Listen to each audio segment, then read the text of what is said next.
Kilometro po. Dito po, 5 kilometro. Wala na akong booking.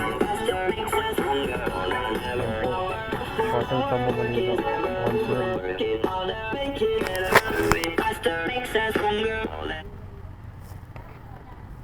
Sampalok po ang dato. Pardo. Yan po, naka-pooling booking po yun. Pooling. Ano, ang oras po yung pick up. Alright po, 4:05 PM. Ating oras po 4:22. 4:22 na po. Half ng hapon. Ang date po ngayon, Huwebes, April 2. Mag-aantay pa po ako ng another booking. So yung unang booking ko po naka-pooling. Wala pong ano to, wala pong oras to pagka-pooling. Hindi katulad po ng regular. Sa pag nakakuha po ng regular po, yung pag-aantay po nasa 40 minutes po yun. Pag oras na nakakuha po ng regular, under na po yung time na 40 minutes para sa pangkuha ng booking po. Ito may pangalawang booking po, pero 5 kilometro po yan. Ano, priority pa. Hindi ko po pwedeng kunin po yan. Ang drop off sa Ermita 147 lang yun eh. Nag-plus pa siya. So ang kukunin ko lang po yung ano, maximum 3 kilometers lang po. Mayroon po kasi pagka 5 kilometro hassle po, tapos may ano, may 40 minutes lang po yung grace period po ng pag-aantay para sa pangalawang booking. Minsan po nakakatatlo pa hanggang 6 po, minsan maximum level po yung dala-dala po ng isang lalamove rider po. Minsan po maraming booking po nakukuha kasi depende po sa ano eh, sa sulputan po ng booking.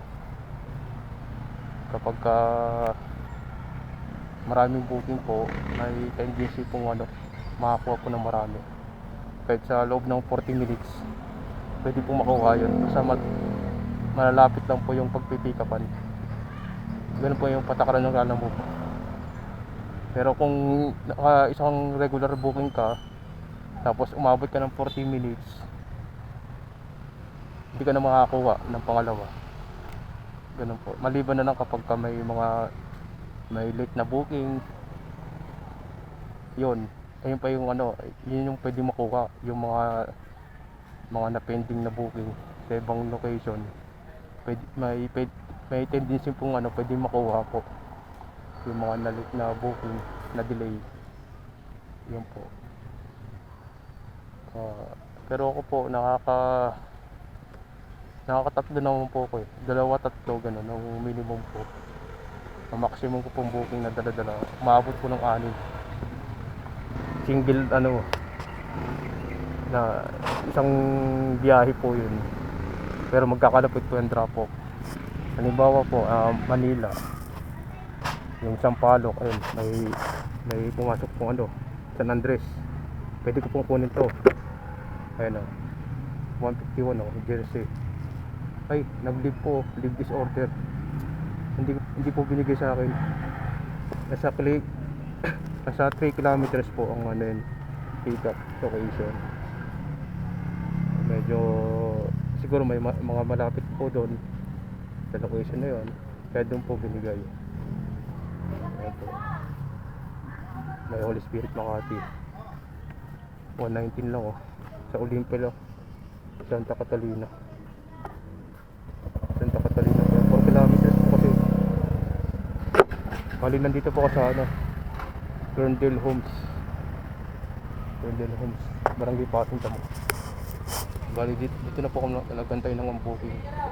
Kasi dito na rin po ako kumuha ng unang booking. Dito na rin po ako mag-aantay ng another po. Depende po kung ilan po yung makukuha ko. Tapalaran na lang po yung biyahe. Ayun lamang po, sige po. Okay po, salamat po, bye bye.